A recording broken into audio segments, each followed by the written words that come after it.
Blessings, everyone. This is Michael Rojas of Deep Breath Ahhh, and you are listening to Happy Earth Market Podcast.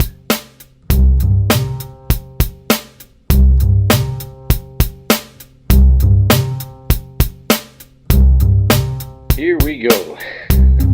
Hi, I'm Nathan. Welcome to Happy Earth Market Podcast. This episode is brought to you by Love Through Living, Happy Earth Market, Arizona Indian Jewelry. It's also brought to you by Bearlanders, and we're excited to be brought to you by New Orleans Square, creative places for creative people, and we're going to have a lot more coming from them, and always sponsored by Natural Awakenings, Greater Las Vegas edition. Thank you, Gabriel, for all your love. We love you. Yeah. Thank you so much for your advertisement. You're the best. So again, I'm Nathan. I'm Sam. And in the Happy Earth Market space, we have... Hey, good morning, everyone. It's Michael Rojas here of Deep Breath Ahhh. Deep breath. Ah. Blessings to you all.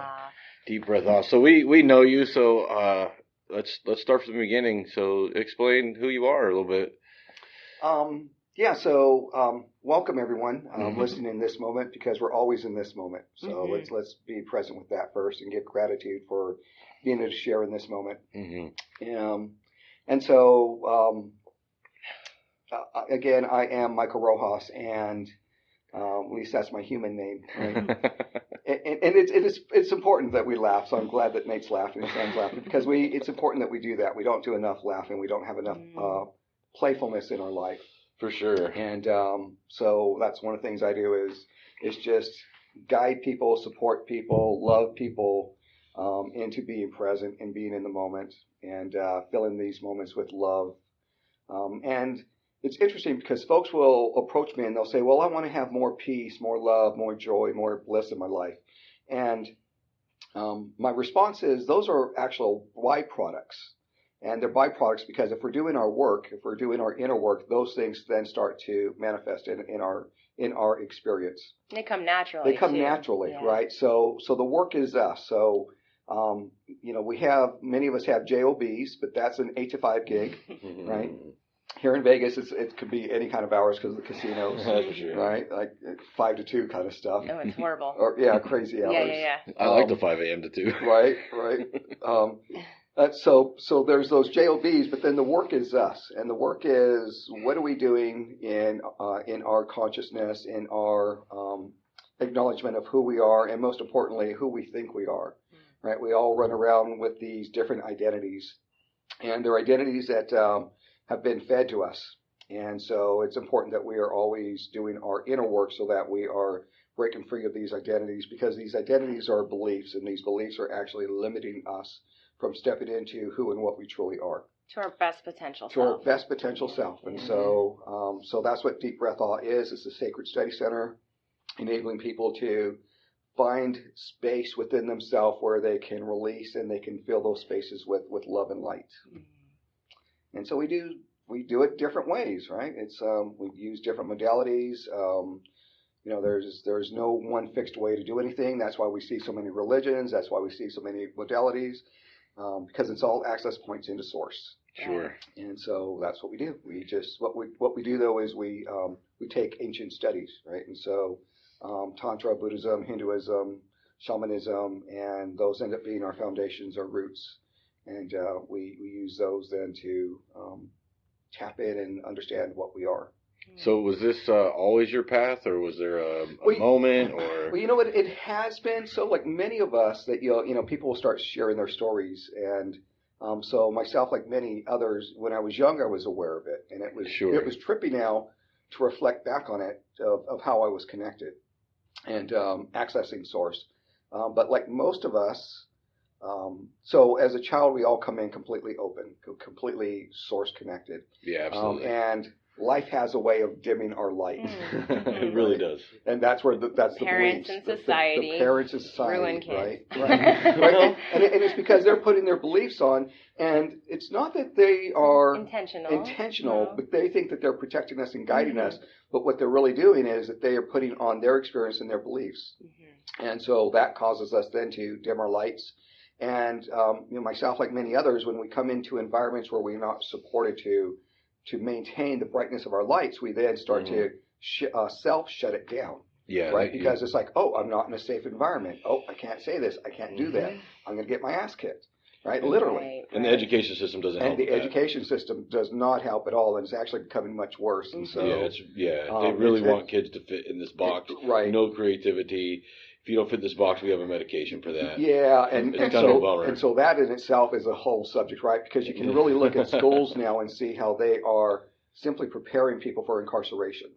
Right? You can look at schools and you can see how they're like just big buildings with no windows and just big gates on the front. Yeah, it's funny you say that. And armed guards everywhere. They do guards everywhere. They do try to put that under the ruse of protection. Right. Right, but it's just not true. Yeah. You know what I mean? And even like when we were dropping our son off at school and our nephews and nieces, it just was like, you know, when I was a kid, like I grew up in California and the schools were wide open and there was murals everywhere and creativity was really actually kind of fostered and encouraged. Right. And I just, you know, and I don't think it was a purposeful thing. I think it was two things. People want their kids to be protected because of what has happened in recent years. And then the other thing is, you know, the standardized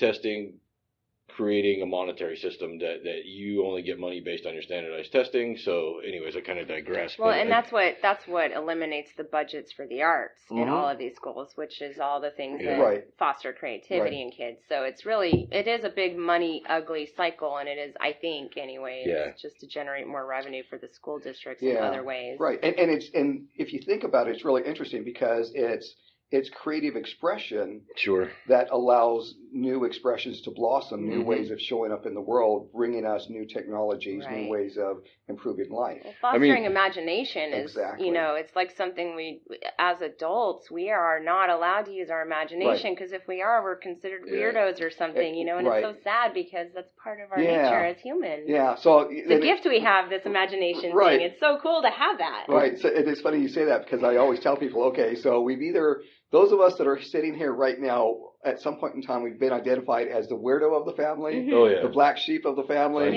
right? Something like that. And I say, no, I said you're a unicorn. So, you know, just let it shine. Unicorns are pretty. Right? So you had experienced, you understood your light when you were young. Yeah. It was kind of dimmed. Right. From society, and then was there, so you entered society. What did you do for a living? Job? What did you do? Did you go to college? So, like many people, I followed what others had done in my family. And so a couple of my brothers were in engineering. So I said, okay, I guess I'm going to go into engineering. So what discipline? Mechanical engineering, San Diego State. Yeah, nice. And so that linear thing, right? And so and so it's just kind of interesting then because then that's a very different expression from the you know, from the other half of the brain, right? The right hemisphere and the left hemisphere. But I mean, engineering's still a very creative field. Yeah. So I did that and then followed that with computer science. So that was like my two understudies. But at that point in time, I was completely plugged into, we'll call it the matrix, let's call it what it is. And so I was driven by dollars and what looked good. Yeah, I hear that. And so shiny new things. And so that then, you know, from 25 to 35, right, was, you know, what was consuming me.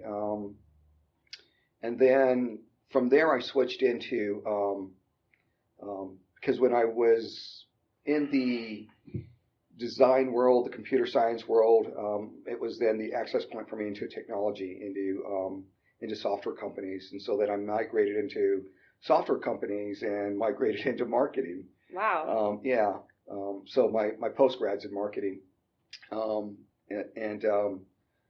then I was doing that, and so then on the surface, life looked even better, right? Because then it's like, oh, I'm traveling the world. I have a home in Northern California, a home in Southern California. There's more than 2 cars in each garage in each home. Wow, yeah. And you're a made man. Yeah, I'm a made man. I'm wearing American the suits and the shoes and the watch and all that kind of stuff. But it was just really so while all that looked good on the surface. There was just a real hollowness inside. Sure. And so the hollowness was the soul wasn't being fed, literally not being fed. And it just got to the point where I was just like, okay, I got to address this. And so that's what then got me back onto my path. And so I'd had, even I remember when I was 18, I said, okay, I got, I was like, religion doesn't work. I got to figure out something out. And so I went and studied meditation at that point in time, and I had pursued and was studying at a Japanese temple, and well, I think during your jobbing years, you were probably participating in meditation. That stuff doesn't leave you. At least once in a while, you did. Yeah, right? but it was funny because I was doing it in a very different way, and so I wasn't consciously meditating. I was manifesting, but I was using my life force to manifest. Gotcha. Versus being in the flow. Yeah. Right? Yeah. So I was always then exhausted because I'm using up life force to manifest.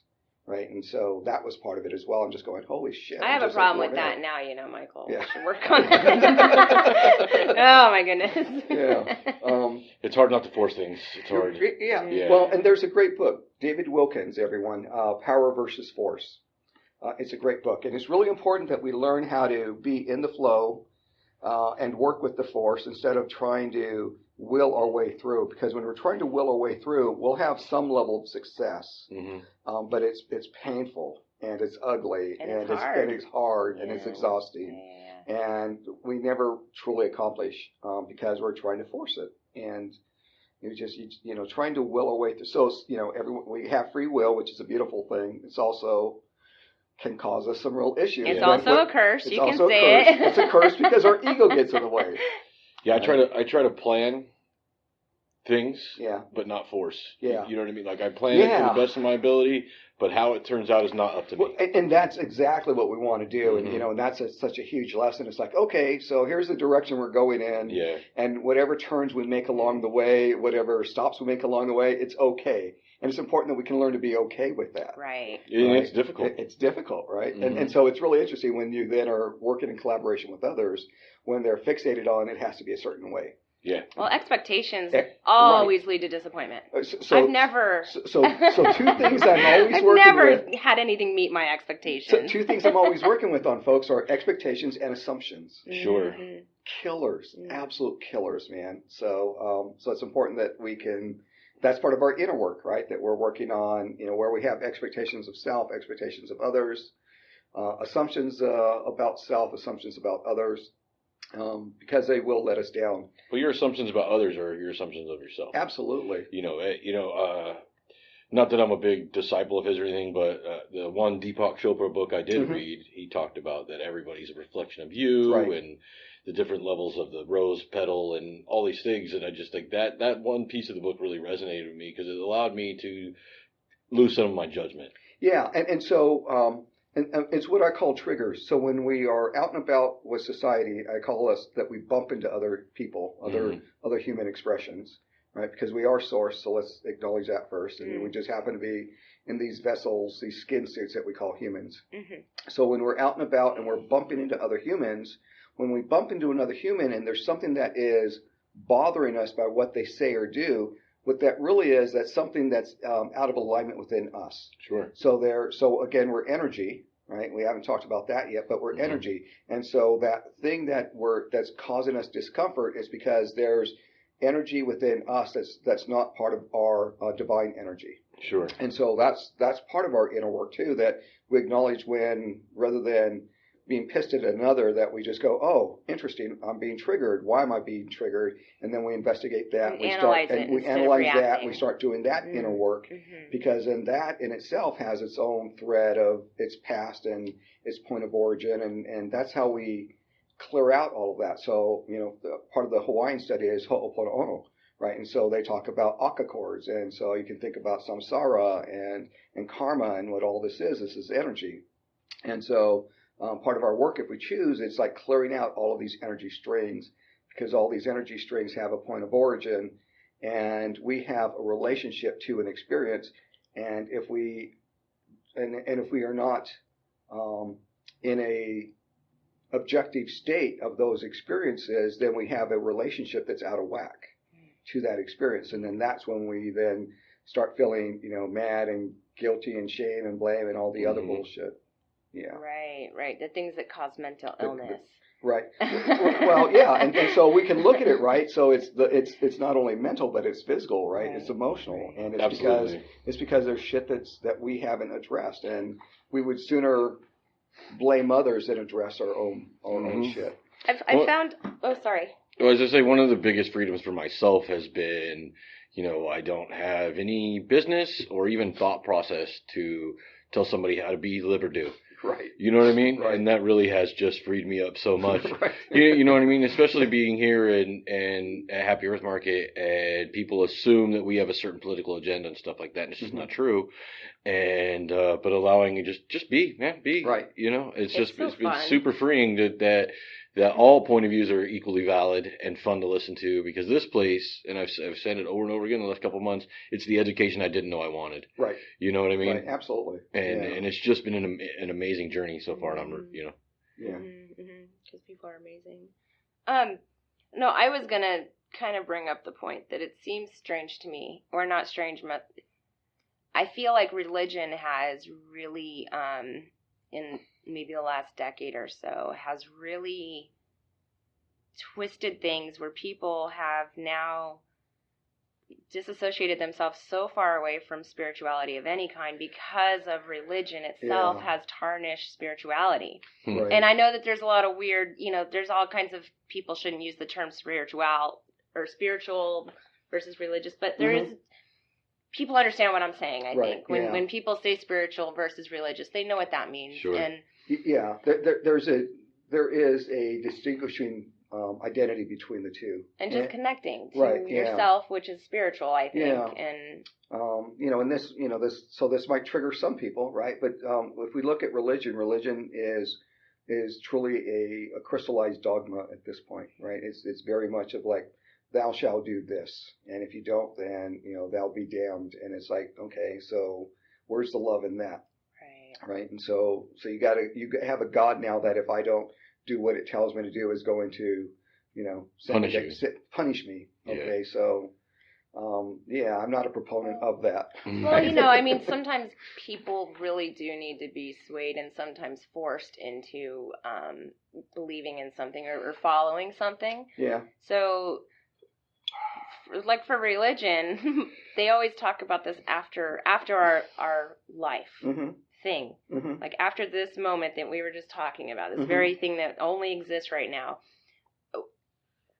I think that in order to get people to really go, okay, I'm going to be a good person, because if I don't, when I die, I'm going to go into a bad place.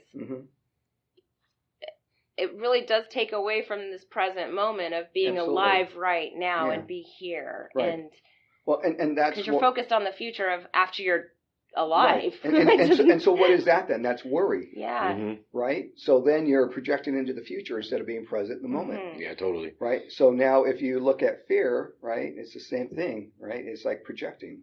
Right. So it's like, we're often either trapped in the past or the present, or in the past or the future. Right? So if we're trapped in the past, we're angry about things, right? We're angry about that something did me wrong, right? Someone did me wrong. Or guilty, depending on what we're doing, right? Some of the lower vibration energies, right? Or we're at the other end of the spectrum, that we're out into the future. And so like Nate was saying, is, just be right here, right now, and just enjoy it, and just let it all be part of the journey. Yeah. Yeah, it's so hard being mindful and present. It's practice. That's the hardest thing it's practice, ever. Yeah, and it's daily practice. It's not something you do once in a while. It's daily, right? It absolutely is. And so the beautiful thing is if we are mindful, we can actually make life a practice. Sure. Right. We can make life a meditation, and because we can be driving, we can be washing dishes, we can be cooking, we can be doing windows, we can be having sex, right? We can be doing whatever, and it can all be a meditation. Sure. Totally. So you're 35, you just jump out the system with both feet. What happened? Oh, well, it was crazy, right? And it was painful, and because I was so trapped into it, because the dollars, right? Yeah, I understand. Right? So I was in the software industry, and I was director of marketing, and I was living in San Francisco, and I had a ton of stock options. So $1 million sitting there, on the table. So it was tough. It took me a couple years to fully transition out. Right. Because I was so stuck in it. And it was because I was worried. I'm just going, holy shit, well, I need one more check. I need one more month. Right. I need to have this money. Right. And that just kept tugging on me. Kept you in the system. It kept me in the system. Right. It does that for all of us. Right. And finally it was just, I cut the cord, and then it was just quite interesting how everything just changed at that point. Right. And so this is also about us learning about how to trust, right, and how to have faith. And this is very different from what we're taught of in our traditional belief systems, right? So we're taught about having trust and faith. Well, let's look at faith first. We're told to have faith in something that we actually haven't experienced ourselves. We are having to trust in someone else's statements. Right. So to me, that's kind of a hollow, right? Whereas, when we're doing our work, we actually then have the life experiences to where now we can base our trust and our faith on what's being revealed to us and what we're living. What we've actually done, right? So it's very different. So for me then, it was finally unplugging myself. And when I unplugged myself, because of what I was coming out of, I was fortunate enough to position myself to where I was able to take just 2 solid years and just study full time. And I just did my practice full time for 2 years, nothing but my practice. And so literally 24/7 I was practicing. Were you, did you have a teacher? I had a teacher, and I had a few different teachers, thankfully. So that's when I got back into shamanism. That's when I got back into Buddhism. And so I was just full time for 2 years, just studying and doing my inner work and having my aha moments and literally hanging on to the ceiling because shit just got crazy and scary because I was, just blowing through my illusions. Going through your shit. Right? Societal detox. We carry so much shit. Man, and there was one, there was one time when there was about 4 days that the only thing I could do was lay down because I couldn't even stand up. So I was just had to hang on to the bed that I was laying on just to keep it together. Wow. Yeah. That sounds like some intense work. But it's so it was. But we all have to do there's no have to. Everything's choice, right? Sure. And so that was my choice to do that work. I agree with you, though. I think we all have to do this. We all have to. Because it feels, number one, it feels fucking great. Right. Right? But number two, it makes us better people for each other. Well, and we're trying to make this earth a better, peaceful, happy place. At least people talk about doing that. Well, the only way to do it is to actually do it. Is to do it. And the only way we can do it is if we do it for ourselves first, right? You can't love others unless you love yourself, that old saying. Absolutely. Yeah. Well, my dad always said, don't watch what I say, watch my feet. Right. Watch what I'm doing. Right. Yeah, that's a great phrase. Because I'm human. I'm just going to say what the fuck I'm going to say. Right. But if you watch my feet and my actions, you know what I mean? And, right. And I think it's louder than words. Most people's are, and I don't know where I was going with that. Just that, if every day you're just trying to put more good into the world than bad, then you're on the right track. Right. Yeah. And so this is a road of self-discovery. That's what those of us that choose come to understand that this isn't just something that we get up and we have a job and we are doing this robotic kind of expression. We are way more than that. We're way more than that. And again, it's our society that has conditioned us to that, right? And it all really started with the Industrial Revolution. Sure. Right? That's when it started. And because then it was like, we need humans and we need them to perform this task. Yeah. So how do we now condition humans to think robotically and to do this task and to actually become mindless and to get up, shower, eat, and go and do something for 8 hours and then go home and sit there and eat and go to sleep and do it again and think that they're living a life. Yeah. Well, I just read a case about it wasn't a case, but about the Industrial Revolution actually kind of ruined the world. It ruined the world. Yeah, because what you did was and it was making a case for homeschooling actually. Right. So before that, you were taught from home because you were helping. You were helping the family. You were helping dad. Absolutely. Tend to the farm, tend to whatever, and then now dad is taken out of the home and he's at work back in the beginning of the Industrial Revolution, 12, 14 hours a day. Absolutely. You know what I mean? Or more. Or more. Yeah. And then now mom. And the kids, too. The kids had to work back then. And then now mom is left to raise the family, which is cool. At least one adult was still there. Right. But then you fast forwarded to now it takes two because it gets so expensive, two incomes to raise the family, and it really does start the degradation, or what's the word? Yeah, that's it. Yeah, degradation of the family. Of the family. Yeah. You know what I mean? Yeah. Which is where all of the love and kindness initiates from, I think, is from family. Yeah, so. It also strips us then of living in a tribal form. Mm-hmm. Sure, Right? absolutely. And so, stripped us of community. So, like, I mean, if you think about it, do you know your neighbors? No. So everyone listening right now, take a moment. Do you know your neighbors? The apartment next door to you, the house next door to you. Do you even say hi to them? It's funny you say this because I was just thinking the other day how when I was a little girl, I remember going next door to my neighbor for a cup of milk or a cup of sugar. Yeah, or you know what I mean? I would borrow things like that from the neighbor. My mom would send me next door. Yeah. There's no way I would do that today, and I don't know why. Why? Well, what happened to us? So, and think about this as well. We get up in the morning, we go on our way, and again, we're bumping into other humans, right? But how many of us actually stop and say good morning to another person in the morning? Sure. And genuinely want to hear the answer. Right. That's the thing, Right. right? It's not just a program. People say, "How are you?" all the time, but nobody's willing to hear the answer. But we aren't even willing to greet another person good morning. Right. Sure. Absolutely. We had a bunch of vegetables left over from one of the farmers markets we had here. And so I made soup because it was going to go bad. I made soup with it, and I still had a ton of vegetables left over. So I was like, oh, let me just walk next door. I don't know them, but who doesn't want free veggies, And they were grateful, but the expression of surprise and why and scared. What do you want? Bit. What's wrong with these vegetables? Isn't that crazy? A little scared, right? I was just like, yo, here's some, you know what I mean? And then fast forward a couple of weeks later, his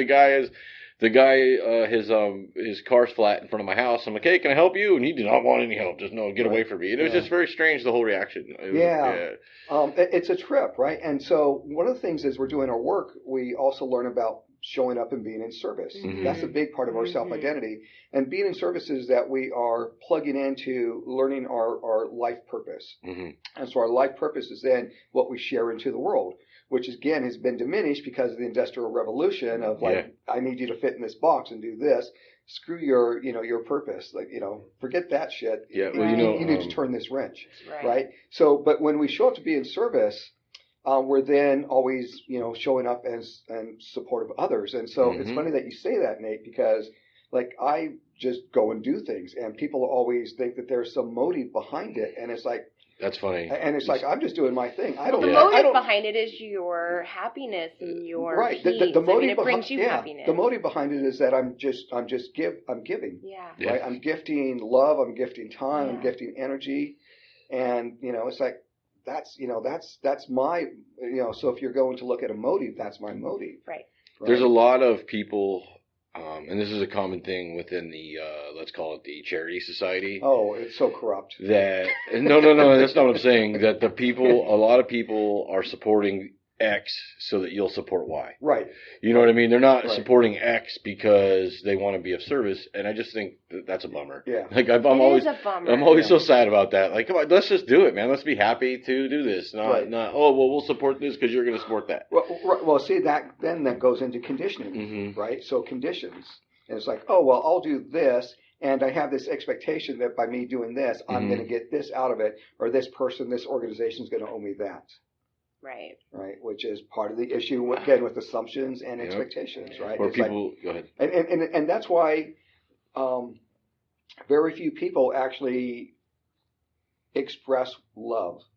So most people who walk around saying that they are being the expression of love, it's actually some form of condition. Right? They're saying, I'm going to do this for you.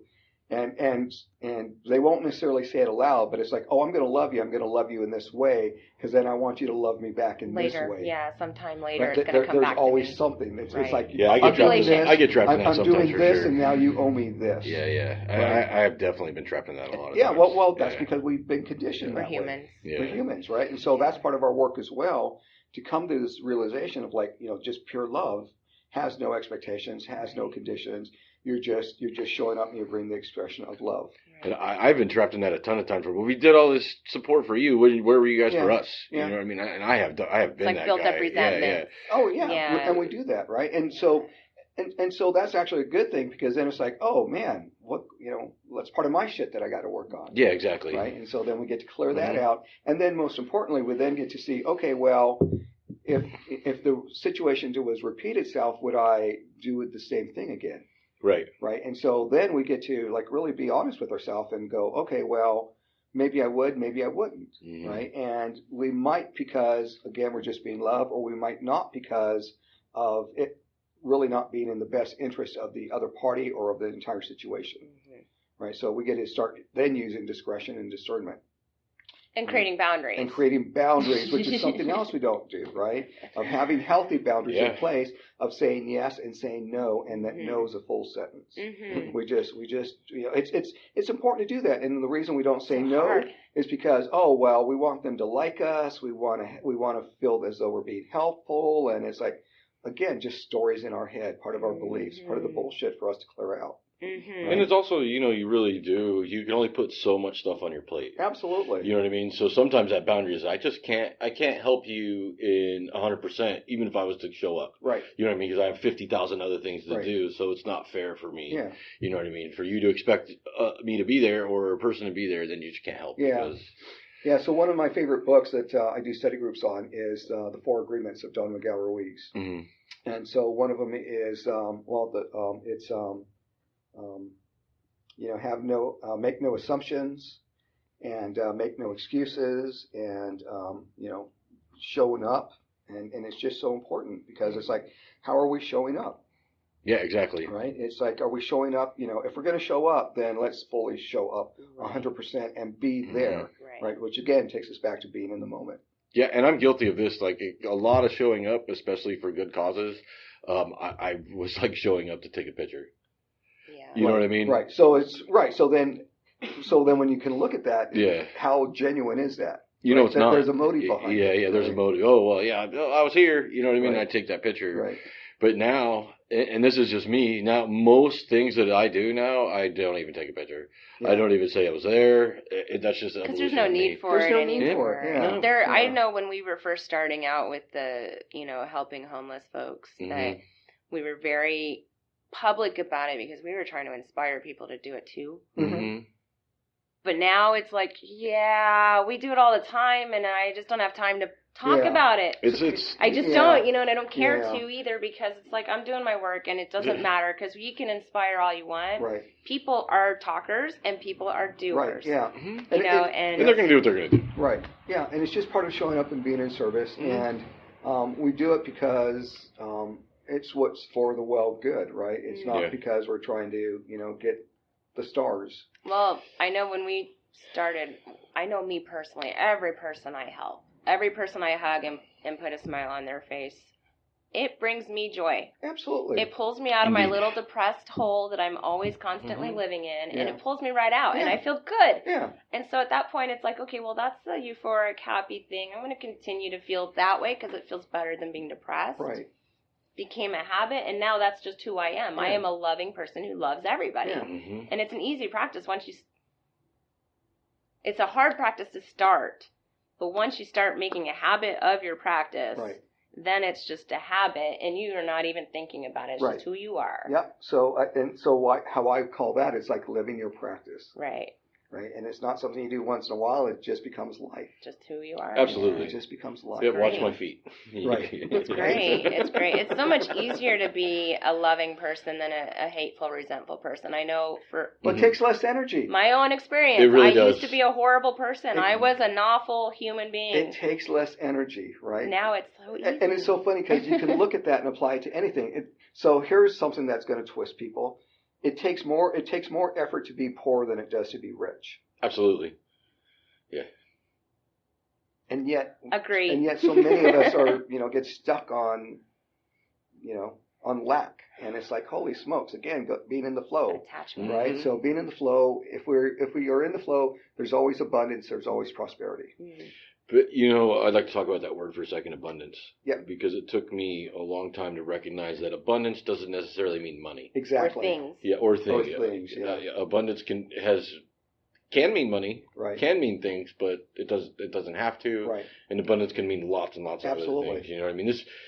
This store we're sitting in right now is abundant beyond my wildest dreams. Mm-hmm. But that doesn't always mean money. Right. Yeah. Yeah. And so abundance comes in many forms, and it's important that and this is again part of the matrix, part of our conditioning of money. And mm-hmm. so we are very much out of balance with money, and because many of us, have not been taught that money is a tool. Right. Yeah. So it's for money for us to use rather than it's, like it's crazy that on these pieces of paper it says "In God We Trust." Yeah. Right. I mean, look, that's all part of the plan ironic. as well, right? That's yeah. part of the matrix, right? And so that's to keep us disempowered, right? And so it's the same thing with our life force. It's a way of keeping us down. And so when we come to the understanding and learning about money, we come to understand that it's a tool. We understand that, as you're sharing, Nate, that abundance comes in so many forms, mm-hmm. And money simply ends up being one of those tools that we get to use. Yeah, right. Exactly.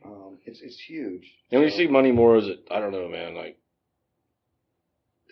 do you see money more as a tool than a destination or something? Right. And it changes the energy around it, right? And to grow up as poor as a lot of us did.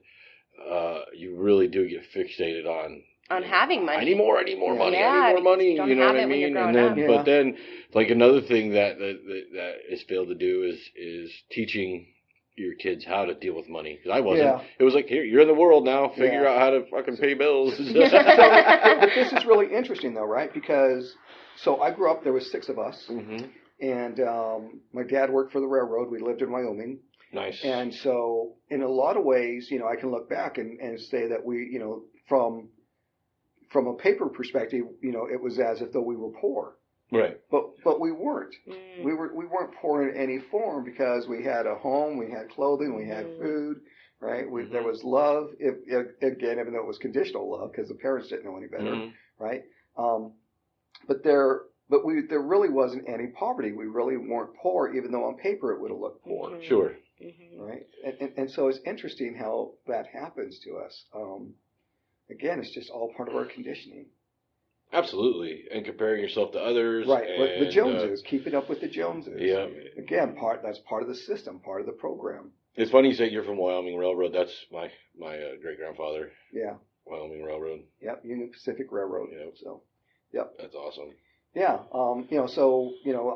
We grew up on the land. Right. Yeah. And so, people would think that that's poor, but it's like, shit, we ate healthier than 90% of the people eat now. And it's funny because I grew up on the land too. I grew up in rural California, and when I went in the military, I thought that I had to a lot of times be ashamed of that, or I didn't tell people that because I'm from California. I should say I'm from the city or something like that.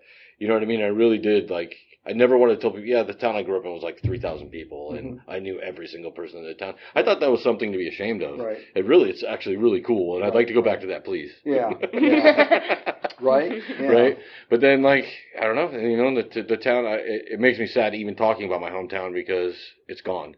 Right. It's concrete now. It's concrete tilt-up buildings, mostly warehouses, and, beautiful orchards and orange groves, and all of it's gone. Right. And it really is a depressing thing. And all of that, again, back to money, you know what I mean? Like, the neighborhood farmers, saw this huge paycheck, and then now all the farmers that my dad knew and that we knew regret that decision to their deathbed. Yeah. So folks listening right now, I mean, if one of the messages you take away from this is investigating your relationship and your understanding about money, it will completely shift your life, especially now with this holiday season that we are in. Yeah. Right. Because people are going to be stressed out that they got to buy, these foods, these gifts, these clothing, and these things, and it's all part of the illusion. And be happy. Just be happy. You don't need to buy and consume things that just go in landfills anyway. Yeah. I mean, come on, just be with each other and love. If I'm going to spend my money, I try to make my gifts matter. Right. So experiences are fun. Experiences are cool. I try to buy something from a small store that's super handcrafted that nobody else could get anywhere else. or I make something. But if you're going to, just make your gift matter. Yeah, so stay out of the Walmarts, Mm-hmm. right? Yeah. I'm not preaching here, but this is preach it. No, it's the truth. We need to preach we it really because, do need to do that. people need to start doing things differently, and right. and so consuming with our money is a good way to start changing. Well, and that's really, when we look at this matrix that we're in, that's really one of the few ways that we have control and power. Right. Mm-hmm. We vote with our dollar. We vote with our dollars. We don't certainly vote at the voting booths, as that's been proven, right? Yeah, it's an illusion. We vote with our dollars, and so vote with your dollars, and look at your community, and support the local businesses in your community. It's so big. It's something. It's vital. It's something we've gotten away from. That I think for me, the last 5 years or so, it's been something I've really been a proponent of and very active in, and because I'm in different cities, different states, and so I work with a hub of people in the different areas, and it's so think of a wheel or a spoke of a bike, whatever, and there's that middle hub, and then there's all the spokes that are coming out of it, and so those spokes are your community, right? And so then those are the individuals and the people, and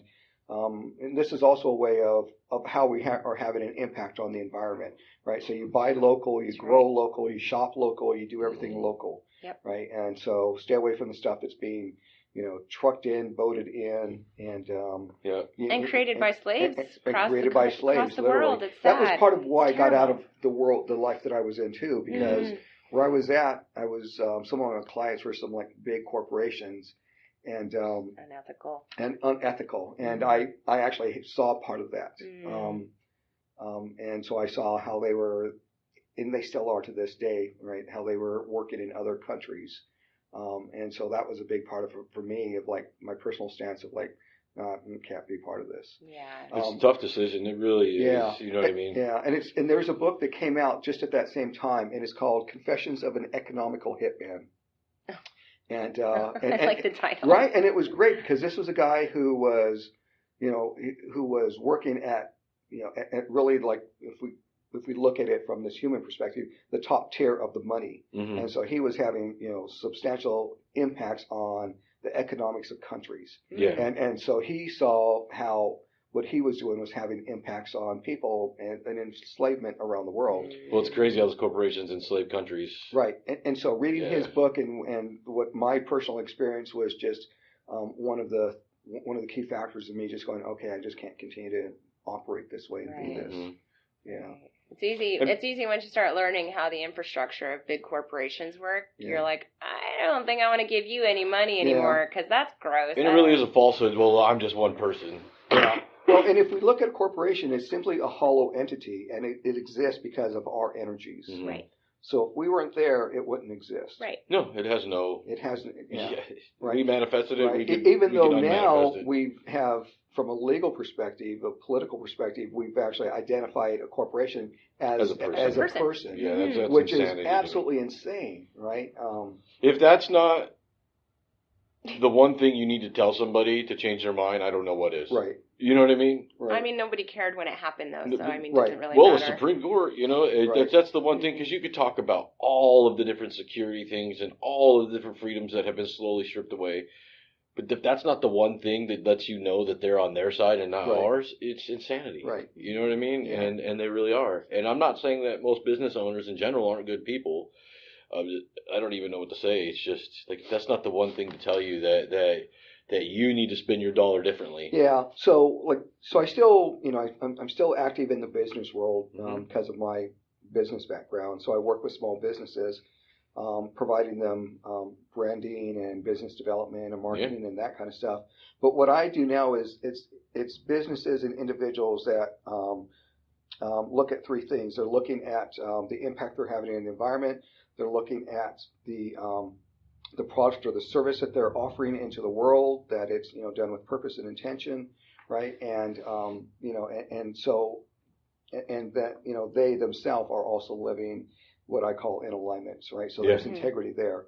So the businesses that I work with, are very much, it's like if they're not doing that, then I don't work with them. I don't want to work with them, right? Because it's like it's about us. Because you don't need the energy on right? It. Yeah. So it's it's about us showing up and really being a good human. Mm-hmm. Totally. A better human than we were yesterday. That's my motto. Be better today than I was yesterday. Right. Yeah. So and so we talk about birthdays, right? And another spin around the solar, and it's like if you think about it, every day is our birthday. Totally. Because it's a brand new day, and so we get to show up in the new day, and it's like, what do we want to do today? What do we want to experience today? How do we want to live today? Right. And it's like because otherwise we're always looking at the destination. Right. And and the journey is about this one breath, this one step, being right here in this moment. Absolutely. I love you so much, Michael. Hey, I love you guys too. I am so grateful that you came into our existence. Yeah, me too. Because you're like the kindest dude I've ever met. I mean that sincerely. Yeah. And it's You're funny. the kindest guy I've ever met. Yeah, and I have my boundaries because it's like if something's out of alignment, I'll just go, no, fuck you. Right. Right, and it's important that we do that, no, right? Yeah, it's great. It's important people know that. Right. It's funny you say that because I've started this thing, and I don't know, I called it age, but maybe it's maturity. I don't know, where I'm like, I think I'm just going to check out of this conversation. Right. And I have the right and the ability to walk away or just not participate in what you're talking about or what you're selling or whatever. I'm done. Yeah, it's important. And it hasn't really been like the last few months where I've been able to do that without guilt. Right, and that's us having boundaries, and so the boundaries are about respecting ourselves, respecting others. Right. It's Do you have any words of wisdom? Words of wisdom, yeah, for people who experience the trigger of like when we were talking earlier about getting irritated by another person. What is a good tool that you could give our listeners to how to fight that anger or the resentment or whatever irritant that you feel when you are approached by that person we bump into that irritates us? How do we cope with that? And so that happens to all of us every day. Yes, constantly. Right? Mm-hmm. Constantly. So you're driving and someone gets in the lane in front of you. Idiot. You're in the grocery store and someone's there with 14 items in the 10 aisle lane. Yeah. Right. You're there and someone's writing a check. You don't have time for that. Right. You're there and someone's with their kid fussing. They're on a plane. Right. And you just put a binky in that mouth. And so there's all of these things that are always going on, and it's life. Right. Right. And so again, it's like whenever we're being disturbed by something, it's not external, it's internal. And so that's our first thing is to like, holy shit, this is bothering me. And rather than me saying, what the fuck is wrong with you? It's like taking that moment and acknowledging that something's bothering me. Okay. Right. Because again, we're energy. Right. We haven't spoken much about that, but we're energy. Right. And so we have these things, these atoms, these cells that have slowed down enough to create this human expression, just like the table and the chairs where we are, the three of us are sitting right now. The energy is slowed down enough to create these little solid molecules and create chairs and a table, but it's all energy, right? And so when we're feeling these ways because of people upsetting us, it's really that we are upset with ourselves because of something of our past. So the first thing is acknowledging it. Right? And in that acknowledgement, what we're doing is we are interrupting that cycle.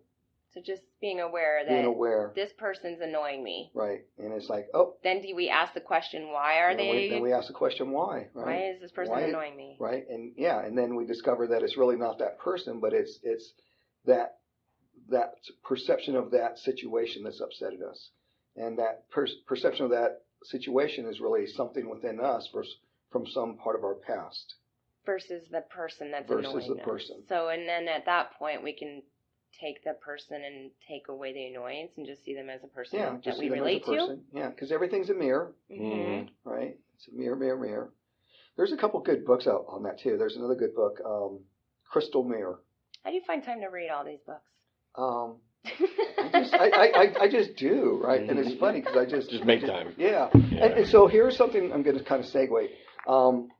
It's important that so if we spend 5 hours reading, that we spend 10 hours on inner work.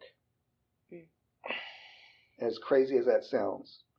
So if we only spend an hour a week reading, spend 5 hours on your inner work. And everyone's going right now, I don't have that kind of time. And I'm sharing with you that you do. And if you simply did a simple tool of time management, So take one morning in your life and every hour sit down and wrote what you did for that last hour. How many of us were sitting there eating chips? How many of us were sitting there watching TV? Playing Facebook. How many of us were surfing on the web? How many of us were just surfing on Facebook pages of that hour? Right. Tons. Tons. I call that the I need a break lifestyle. Yeah. Everyone always says that. Oh, I just need a break. I just need a break. Oh, I just need a break. Like that's everyone's. I'm working for the weekend. I just need a break. Yeah. There's so much time in the day. Right. You know. We waste so much time. It's Mm-hmm. crazy how much time. I drive Samantha crazy because I work from the time I get up to the time I go to bed, and she's like, "How do you do that?" Well, I just do it. You know what I mean? And no, not to the time I go to bed. I do watch the news in the morning, and I watch the news before I go to bed. But that's literally only turn my brain off and turn my brain on. Like, other than that, I try to work the whole time. Yeah. And and it's crazy how much you can get done. Oh, right? It's you crazy how much you can get done. So I get up at 3:30, Mm-hmm. 4:30 at the latest, and so I do my morning practice, and then I do my morning work. So by the time 8 o'clock comes around, 9 o'clock comes around, I literally have done what most people have done in a day. Right? Yeah. In their 8 to 5 job. And your day has just started. And my day's just started. Yeah. So what they have done in their work, their job from 8 to 5, I've done by the time it's 9 o'clock. 2 hours, yeah. Yeah, whatever. And it's just focus, right? And so then I have the day to still get stuff done. But I also have me time. So one of the ways of me time is naps. Something else that we've been conditioned out of, naps. Naps are so important. That's not having a nap is not cool. Right. Right. Yes. Speak it, Dave. Speak it. Naps are vital for us. Get your naps, man. Yeah. Get your naps. I wish I could do it more. We should. And I could. We should start a nap time. Happy Earth Market siesta. Happy Earth nap time. I had a boss back. This was in the military, and I had a boss that called the afternoon nap the safety shutdown.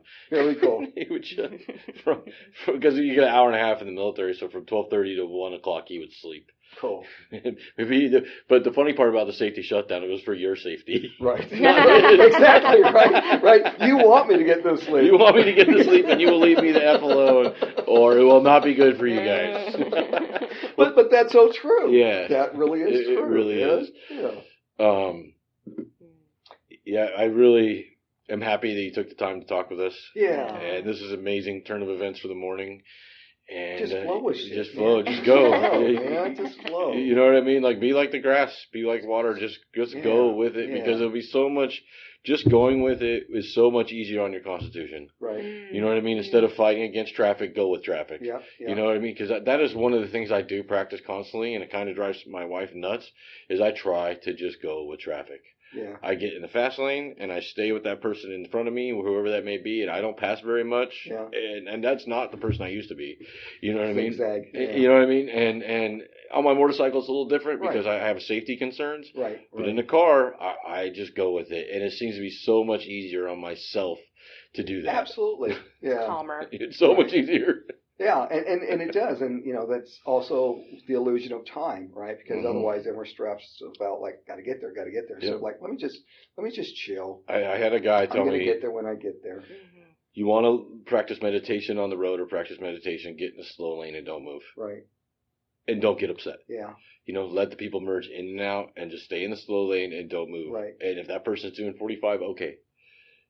And it's really hard to do it. Right. And also, a really good way to meditate for people, if your only time that you have to yourself all day long because you got 1,000 kids and work to do, is turn the radio off on the way to work. Absolutely. Yeah, turn it off. Turn it off. Don't listen to the radio in the car. That's part of our issue, right? Is that we are always being stimulated. And so this is why silence is so important. Absolutely. And another big thing is, there's so much going on in the world that we've created that I honestly, and I didn't make this up, but do not feel that our brains are able to take this much in this fast. So you got to give yourself that time to process everything that's going on. Absolutely. Because you're working on a 3.0 hard drive in a 5.0 world. Well, right. Well, and that's part of our challenge is, again, because everything's energy, there's so much going on around us and through us. Yeah. That it's important that we allow ourselves to now sit and just okay, let me process this. Let me decompress. And that we do it every day. right? So that's, for folks listening, I would make that part of my daily practice of at the end of the night, if you're taking your shower, you're taking a shower with water, also take an energy shower, right? Cleanse yourself energetically because of the amount of energy that's moved through you, right? YouTube, 432, look for meditations, 432 megahertz.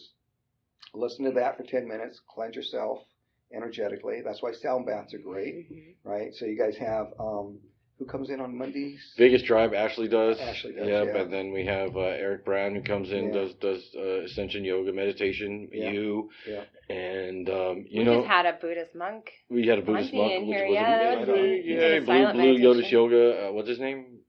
Bonte, yeah. And you know what I mean? Just, and allow yourself to be open-minded. Don't think that you're right. Yeah. No, nobody's right. I think it's all just personal experience, and that's what is right for each of us. I enjoy being wrong, actually, because that means when I was wrong, I grow. If somebody presents an argument that changes my mind, I love it.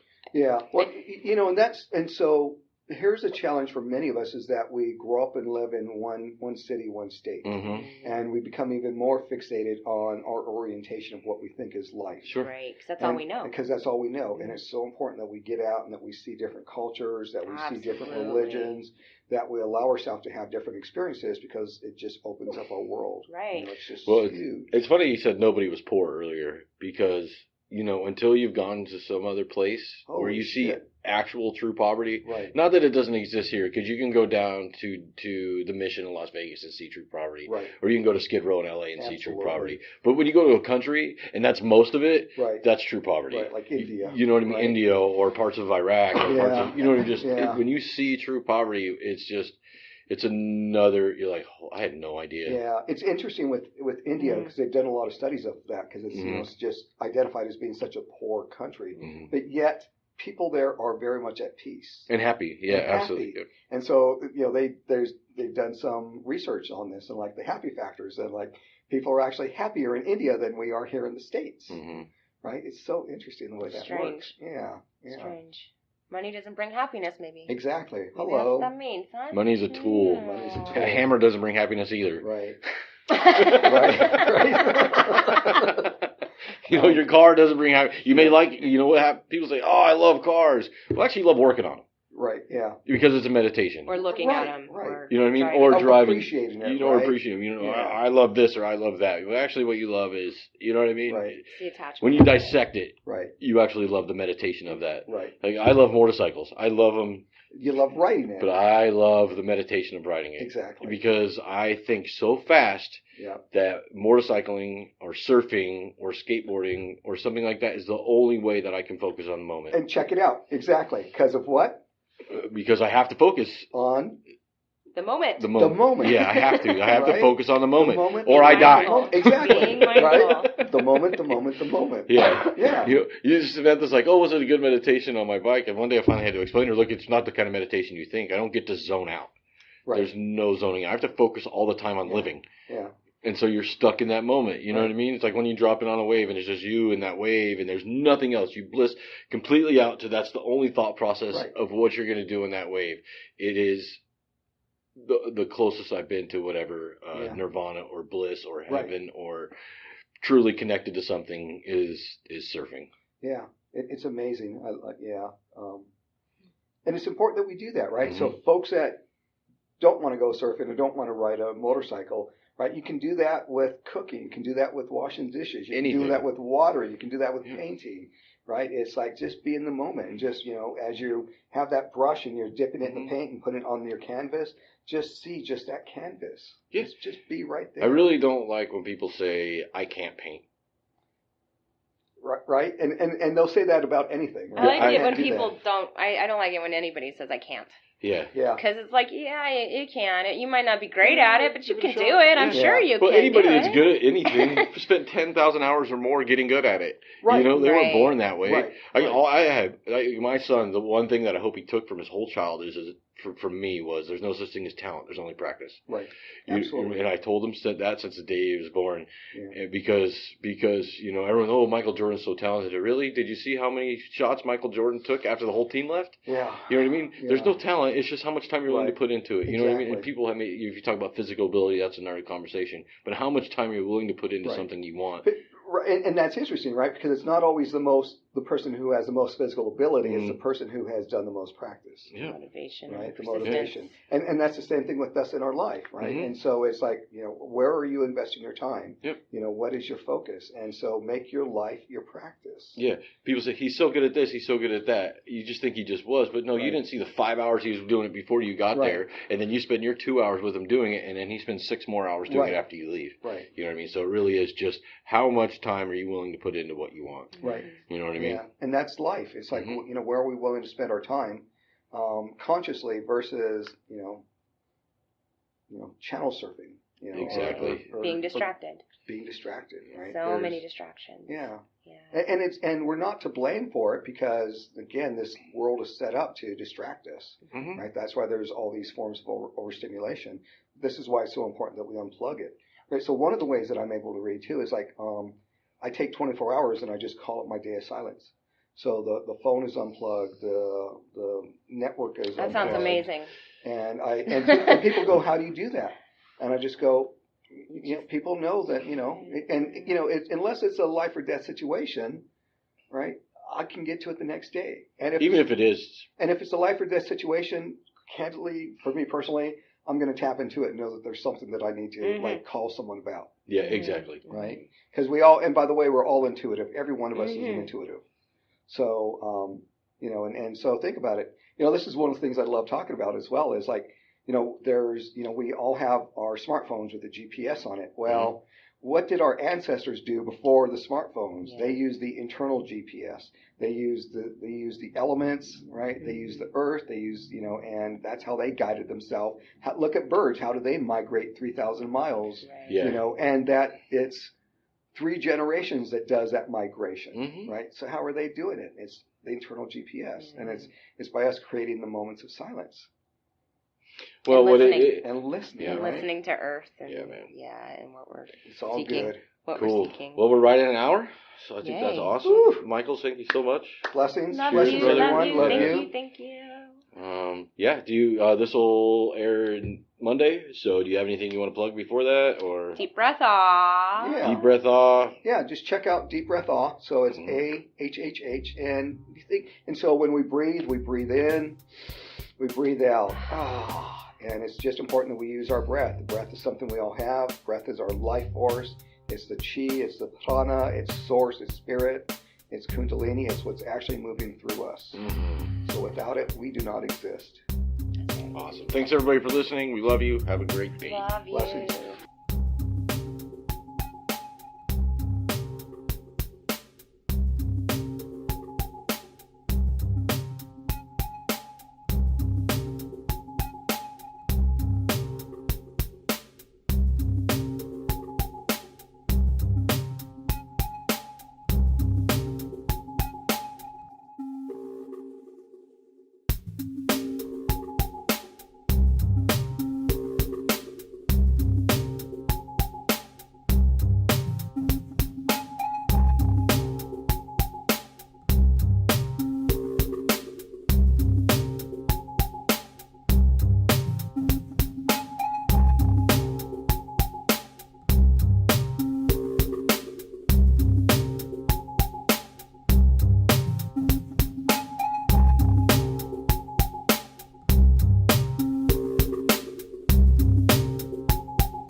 you.